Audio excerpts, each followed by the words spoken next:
దువ్వాడ శ్రీనివాస్ గారు ఎలక్షన్ ముందు చాలా మాట్లాడారు. మన మతం హిందూ మతంలో ఏకప్రతివతుడుగా ఉండాలి అని చెప్పి పవన్ కళ్యాణ్కి అది లేదని చెప్పి మాట్లాడిన పరిస్థితి. ఈరోజు చూసుకున్నట్టయితే సొంత కూతుళ్ళు మా నాన్న ఇలా చేస్తున్నాడు అని చెప్పి ఇంటి ముందుకెళ్తే కనీసం డోర్ కూడా తీయని పరిస్థితి. ఎలా చూస్తారు సార్ దువ్వాడ అంశాన్ని, ఎలా చూస్తారు?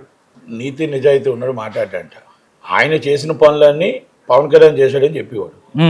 ఆయనకి ఆయన బుద్ధులు అవి. దువ్వాడ శ్రీనివాస్ బుద్ధులు అవి.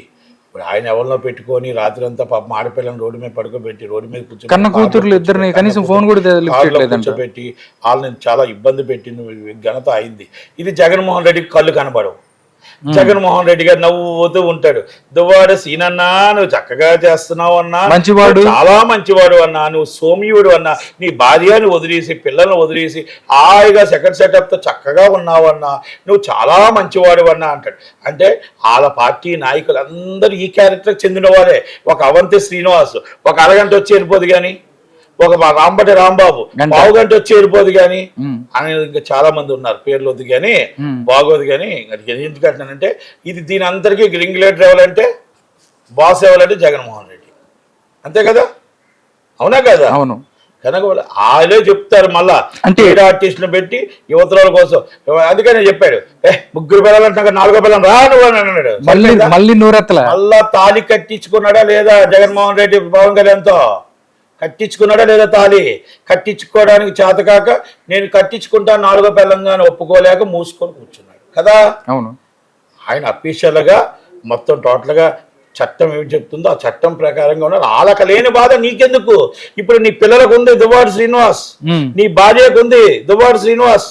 నువ్వు చేస్తున్న టార్చర్, నువ్వు చేస్తున్న హెరాస్మెంట్, నువ్వు చేస్తున్న అరాచకాలు, నువ్వు చేస్తున్న అంటే మామూలుగా బయటికి చెప్పలేకుండా 2 గదులు మరి ఒక కుటుంబం ఇంట్లో చెప్పుకునే బాధను కూడా నీ భార్య బయటికి చెప్పింది అంటే నువ్వెంత క్రూరుడువో.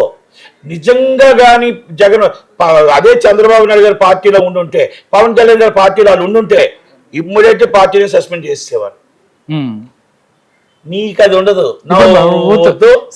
అది కాదు నవ్వుతూ సీనన్నా, నువ్వు నవ్వుతూ భలే నించోబెట్టావన్నా తెల్లవారులు పిల్లల్ని, భలే ఏడిపిస్తున్నావన్నా నీ భార్య అని, చక్కగా ఉండన్నా అని చెప్పి మళ్ళీ ఇంకోసారి ఎమ్మెల్సీ ఇచ్చే రకం అది. అంటే నేను చెప్తున్నా, అంటే ఇదా నువ్వు ఆడవాళ్ళకి ఇచ్చే గౌరవం. నువ్వు చెప్తున్నావు మర్డర్స్ అని చెప్పేసి, మర్డర్స్ జరిగే శాంతి భద్రతలు లేవని. శాంతి భద్రతలు మీ దాంట్లో లేవు. శాంతి భద్రతలు అనేది మీ దాంట్లో లేవు. ప్రతి ఒక్కరిని తీసుకెళ్లి చిత్రహింసలు పెట్టి పోలీసులు పెట్టారు. ఇంకా పోలీసులు మీకోసమే పనిచేస్తున్నారు కొంతమంది. ఇప్పటికీ కూడా మీకోసమే పనిచేస్తున్నారు. మన వంగలపూడి అనిత గారికి ఇంకా తెలియట్లేదు, హోమ్ మినిస్టర్ గారికి. హోమ్ మినిస్టర్ గారు ఇప్పటికైనా తెలుసుకోగలగాలి.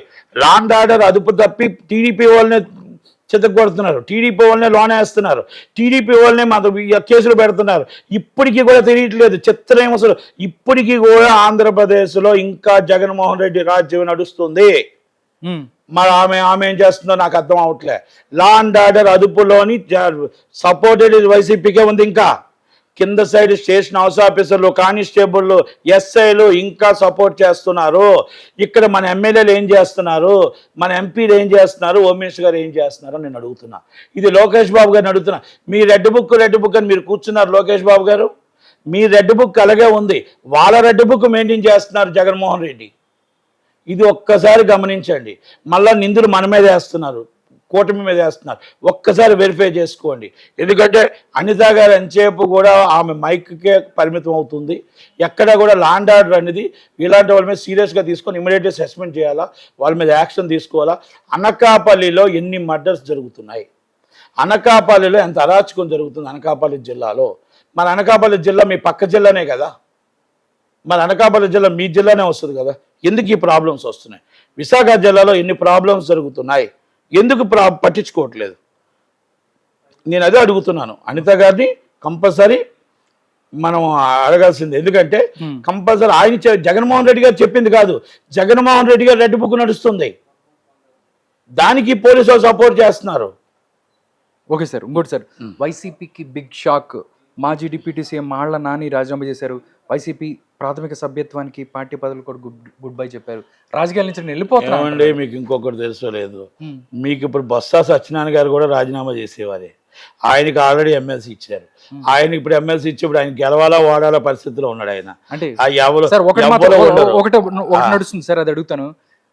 బొత్స సత్యనారాయణకి ఎమ్మెల్సీ పదవి ఇవ్వకపోతే కాంగ్రెస్ పార్టీలోకి వెళ్తారు, Not only కాంగ్రెస్, టీడీపీకి టోటల్ గా వచ్చేస్తారు. టీడీపీ టీడీపీకి వస్తారు. వేరే పార్టీకి వెళ్తాడు, టోటల్ గా ఉత్తరాంధ్ర మొత్తం వైజాగ్ టీడీపీకి మొత్తం. వస్తారు. టీడీపీకి ఇంకా గేట్లు తెరవలేదు. గేట్లు తెరిస్తే ఎప్పుడో టీడీపీకి వచ్చేవాడు ఆయన.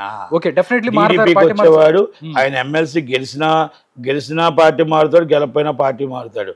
ఈ రాక్షస రాజ్యం జగన్మోహన్ రెడ్డి రెడ్ బుక్ పాలనలో ఉండడు. రెడ్ బుక్ రాజ్యంలో ఉండడు. అది మాత్రం చెప్తా. ఎవరినో తీసుకెళ్లి ఓదార్పు యాత్ర, ఇప్పుడు కొత్త ఓదార్పు యాత్ర మొదలు పెట్టాడు. 5 సంవత్సరాలు ఓదార్పు యాత్ర మొదలు పెట్టలేపాడు ఎందుకో? ఈ 5 సంవత్సరాలు చిన్న గులకరాయి, కోడికత్తి అన్యాయంగా అరెస్ట్ చేసేవి, వాళ్ళ కుటుంబం తిండి లేకుండా చేసేవి, ఆ తల్లిదండ్రులు తిండి లేకుండా చేసేవి. ఆ పాపం ఎటుపోతుంది, ఆ ఉసురు ఎటుపోతుంది. ఆ వివేకానంద రెడ్డి గారిని చచ్చిపోయిన తర్వాత ఆ తల్లి, మీ సొంత చెల్లి, ఆమె మొత్తం టోటల్గా కోర్టు మెట్లు ఎక్కుతూ తిరుగుతూ ఉంటే ఆ ఉసిరి ఎక్కడ పోతుంది? ఆ షర్మిలమ్మ మొత్తం అడ్డమాన్ తిట్లు తిట్టించి ఆమె ఇష్టం వచ్చినట్టు మిగతా పేడ్ ఆర్టిస్టులు తిట్టించారే, ఆ ఉసిరి ఎక్కడికి పోతుంది? జగన్మోహన్ రెడ్డి గారు ఇది వాళ్ళ నాన్నగారే కాదు, నాకు తెలిసి ఆయన భార్య రెండే ఉంటారు పార్టీలో. మొత్తం క్లీన్ 11 మంది ఎమ్మెల్యేల్లో కొంతమంది బీజేపీకి, కొంతమంది టీడీపీకి జంపు జలాని. రేపు ప్రధాన ప్రతిపక్షంలో ఆయన ఒక్కడే నించుంటాడని మాత్రం చెప్తా. అది కూడా ఆయన రాజీనామా చేసి ఎలాగ అసెంబ్లీకి వెళ్ళట్లేదు కాబట్టి వాళ్ళ చెల్లెలకి ఇచ్చేస్తే బాగుంటుందని నా ఉద్దేశం. ఎందుకంటే ఎలాగ ఈయన రాజీనామా చేస్తే ఓడిపోతారు అక్కడ, అందుకే సరిగ్గా గెలుస్తుంది. అది అంతే బెస్ట్. ఒకటి ఇంకోటి సార్, నట్టికుమార్ గారు మొన్నటిదాకా వీళ్ళందరూ చూస్తే తల్లికి వందనం, మిగతా పథకాలు రాలేదు, ఇది రాలేదు, అది రాలేదని చెప్పిన పరిస్థితి. ఈరోజు చూసుకుంటున్నాయి ప్రతి పథకం వాళ్ళు ఏదైతే చెప్పారో అన్నిటి కూడా వాళ్ళు దానికి సంబంధించి ప్రభుత్వం ముందుకెళ్తున్న పరిస్థితి. విశ్వసనీయత అని చెప్పి జగన్మోహన్ రెడ్డి గారు ఏదో సార్ 2 నెలల్లోనే ఏదో జరిగిపోయింది, ఏం చేయట్లేదు అని చెప్పి మాట్లాడండి. ఎలా చూస్తారు? 5 సంవత్సరాలు నరకయాతను చూపించాడు. 2 సంవత్సరాలు అయిందండి పసిగుడ్డు. ఇంకా ఆయన అది కాదండి, చంద్రబాబు నాయుడు గారు కాబట్టి నడుపుతున్న మొత్తం జీరో చేసి ఖాళీ చేసి ఆ మొత్తం టోటల్గా అన్నీ పెడితే కూడా 1వ తారీఖు జీతాలు వచ్చేటట్టు, పెన్షన్ వచ్చేటట్టు అన్ని ప్రయత్నాలు ఆయన చేస్తూ అమరావతి స్టార్టింగ్ చేస్తూ, రాజధాని స్టార్ట్ చేస్తూ, పోలవరం ఎలా చేయాలి, మొత్తం విశాఖపట్నం ఎలా డెవలప్ చేయాలి, రాజమండ్రి ఎలా డెవలప్ చేయాలి, అన్నిటి మీద ఆయన ఆలోచించుకుంటూ రాత్రి అనగా 18 అవర్స్ వర్క్ చేస్తూ 75 సంవత్సరాల్లో ఒక యోధుడిగా ఆయన వర్క్ చేస్తూ ఉంటే హ్యాట్సాప్ చెప్పకపోయి మొత్తం టోటల్ ఇది రావట్లేదు కాదండి, సూపర్ 6 చేస్తాడు. ప్రతిదీ అనుకున్నది అన్ని తల్లి వందనగా ప్రతిదీ చేస్తాడు. ఎక్కడ ఏది కూడా ఆగదు. కనుక మనకి రేపు రాబోయే 2029లో కూడా కూటమే వస్తుంది. జగన్మోహన్ రెడ్డి గారికి 175 175 వస్తా, ఉన్న సీటు ఓడిపోతాడు అంతే. ఉన్న సీటు ఓడిపోతాడు. నాకు తెలిసి అప్పుడు కాక పార్టీ ఉండదు. పార్టీ దేంట్లో విలీనం చేసేస్తాడు.